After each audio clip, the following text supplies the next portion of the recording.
Right, this is the keeper intro, so no going back. Oh, I thought we were going to. It's going what? Oh, this is. Oh, it's going. Yeah. Okay. This Here we go. Here it comes. All right. Couch Radio, episode 3. We did this with Gabby's World. It was really fun. Found her on Spotify and my recommended artist. Started listening. She was coming through town. I contacted her. She was up for doing the interview, and really glad she did. She was really, really great. Bada bing, that's showbiz. We emailed Hotel Vegas about trying to get the, see if we could do the interview there, or Josh did, and they said, yeah.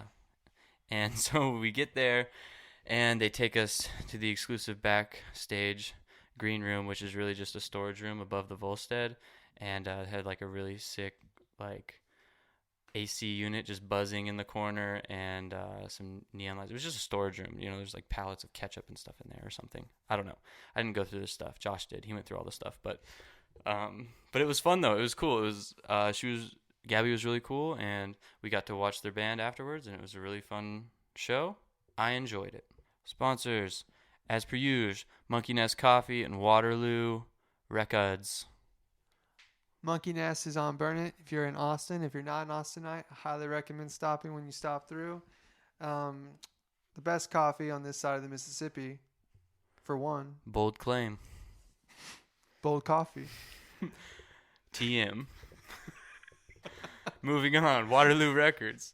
Solid record store. It's got everything from records, CDs, tapes. There's probably VHS in there. I don't know. They got it all. It's a really fun store to just walk around in, even if you'll find something that you want though, But yeah, it's a really good record collection. If you can't find what you're looking for, the staff is actually really nice there. That's why I like going in. Like, they're super cool, and they'll like look up, whatever they can for you, and they'll order it if they don't have it. So it's really cool. And if you mention the podcast, Couch Radio, when you're checking out, you get 10% off anything that's already not discounted. So, pretty cool deal. Also, if you give that First Fruits 10% off on Monkey Nest Coffee by saying Couch Radio as well. You're losing money if you don't do it. Hope you enjoy the interview. We enjoyed it ourselves. So, here we go.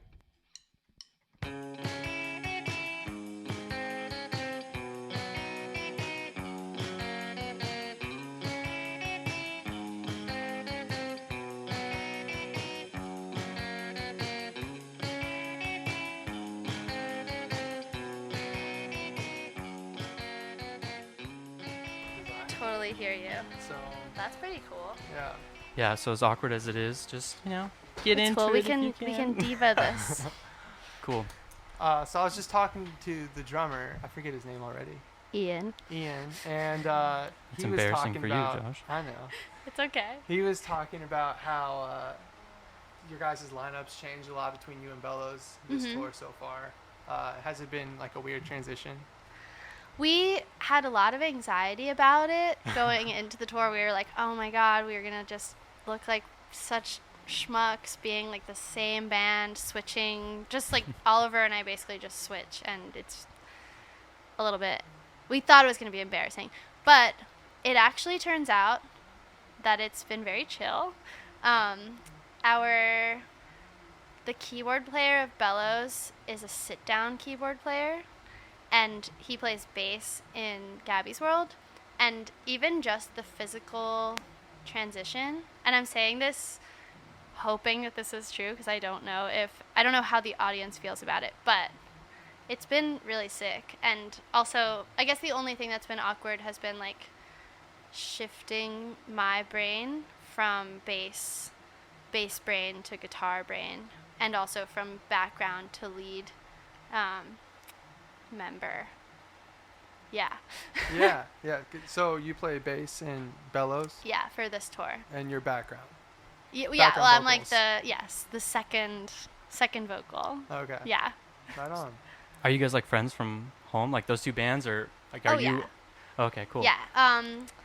I met Oliver and Ian in 2006, I think.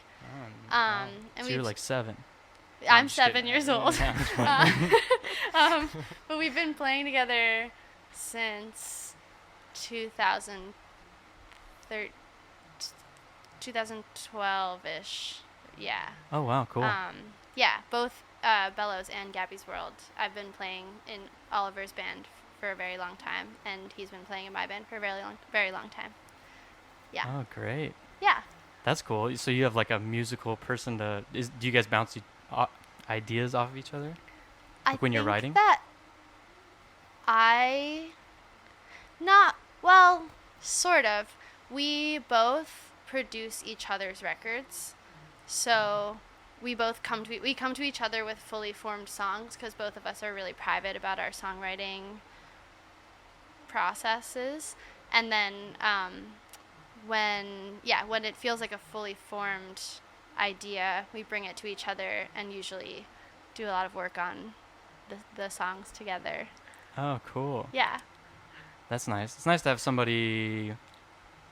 It seems like in the songwriting process, a lot of times you're afraid to, or for me, it just seems like you need somebody who, like, that you've known for a long time that, isn't going to necessarily be like, yeah, this is great. Like, Totally. Yeah, we were That's actually nice. just talking about that because I'm going to be on tour until November of this year. And so we were talking about how Ian, Frank, and Oliver and Jack, who is my usual bassist, are all going to be in the city while I'm gone. And Ian was asking me if it would be okay to work on stuff without me and just arrange some of these songs that I have finished. And I was like, yes, thank you. I have no time to work on this record, this new stuff. So, yes. Oh, yeah, that's really nice. Are you guys playing new stuff? Like, are you playing some of it, or is it all just we will be playing one new song tonight. Oh, Yes. great. Do you want to say what it's called? It's called Just For You to Hear. Oh, cool. Yeah. Awesome. I love it. It's my favorite song of the set. Yeah. Yeah. Seems like that's kind of like a pattern. Like the most recent thing is the favorite thing, which it should be, I guess, right? Yeah, Like, 'cause you're incorporating exactly. all of your newest influences, maybe, or Yeah. things you're stoked about. Yeah, it's also just the melody is really hard, so it's really fun for me. Like the Yeah, new vocal melodies, challenge. very hard? Yeah, exactly. I get to be like, okay, let's do this every night. Oh, that's cool. Yeah, it's been really fun. That's rad.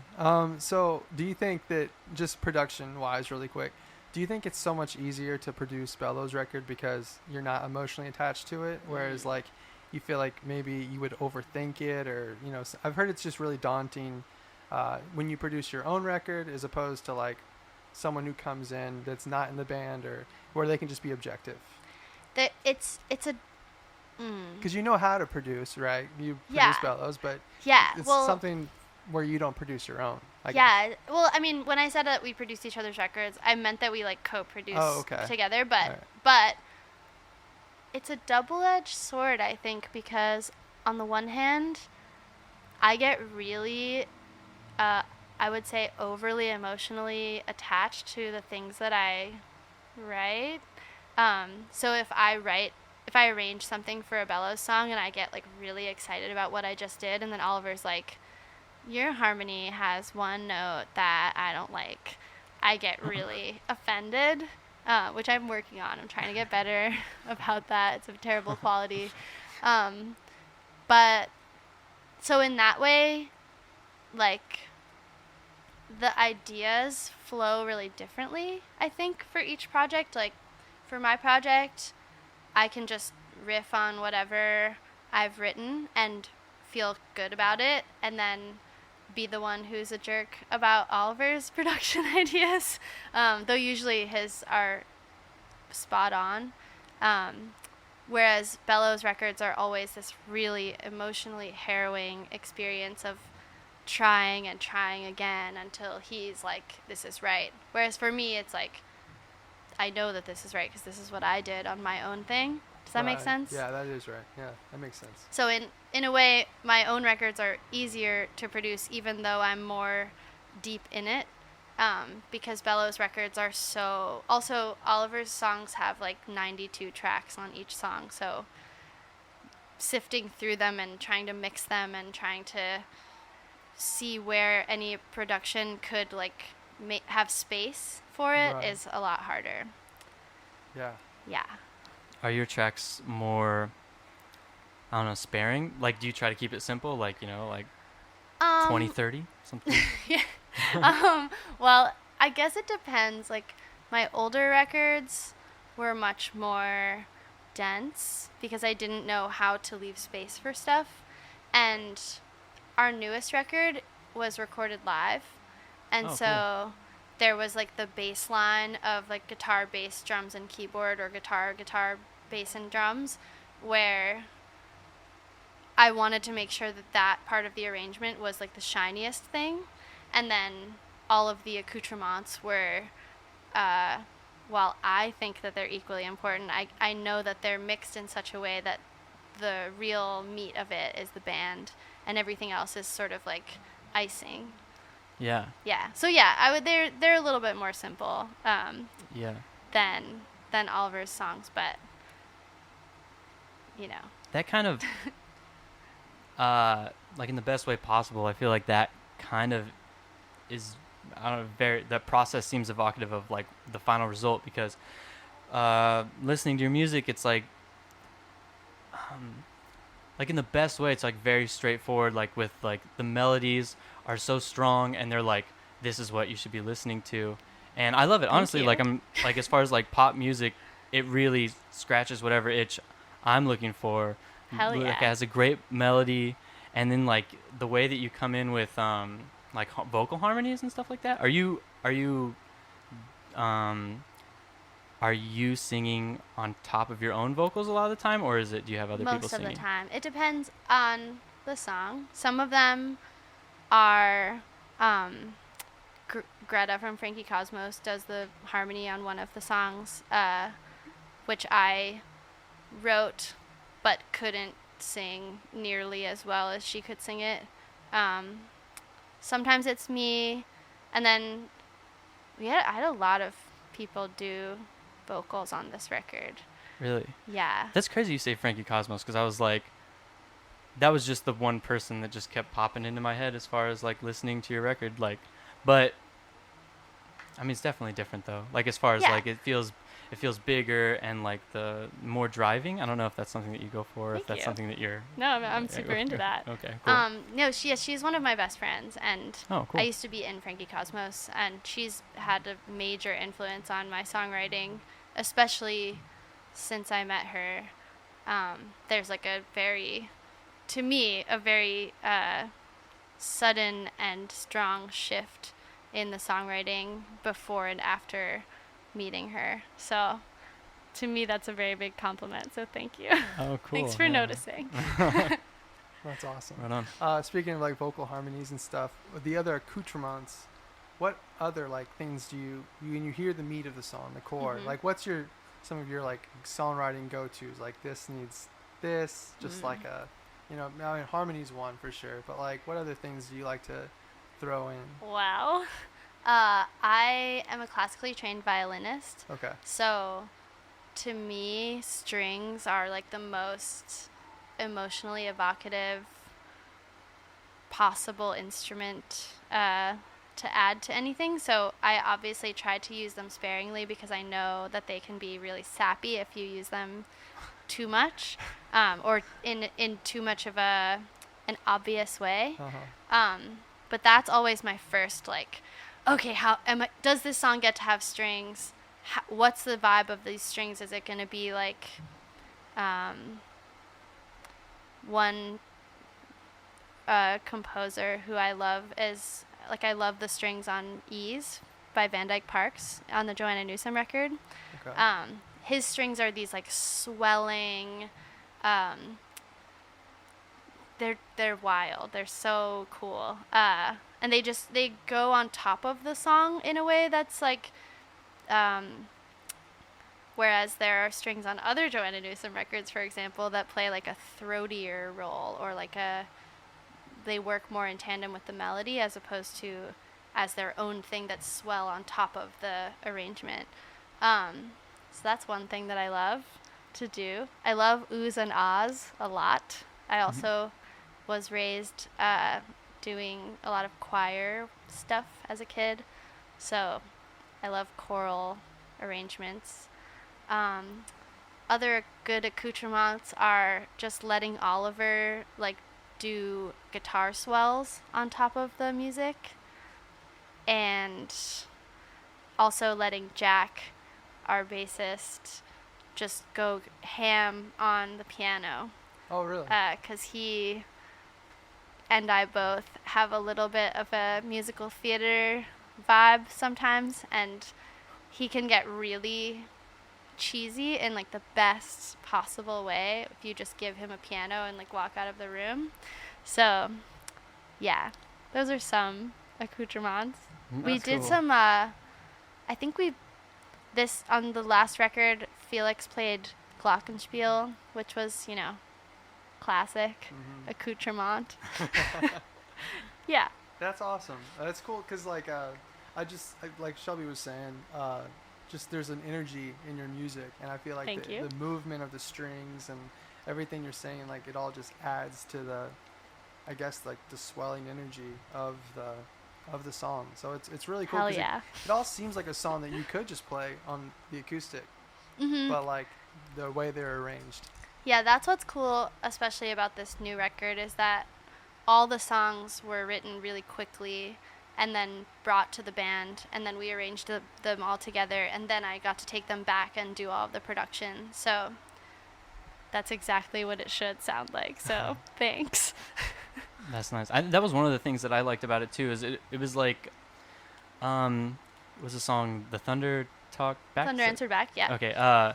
Just the part where you had the layers coming in. Was it the "You Coward, You Hummingbird" part?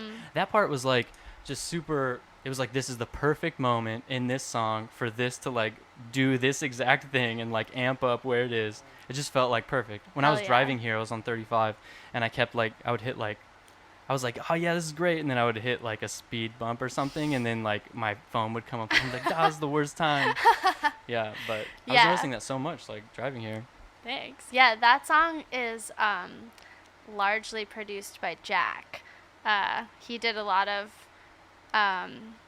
really cool he like took that song to the next level. I did all of the arrangement and then gave it to him and was like, put some backwards cymbals on this. Like, how can we make this really like suck into itself and then explode? Yeah. So thank you. Yeah, whatever you guys did, it worked. Hell I liked it. Yeah. That's cool. It must be great to like have a person you really trust their taste to where you can like give them your song and see what they do with it.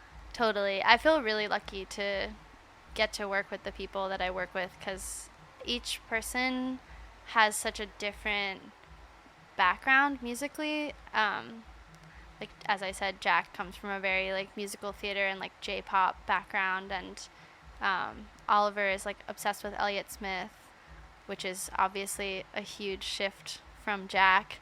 And then there's like Felix, who has a super dynamic and super country vibe with their playing, and Ian, who's playing drums now for me, is like a metal drummer, which has been really fun, because he's like a perfect metronomic,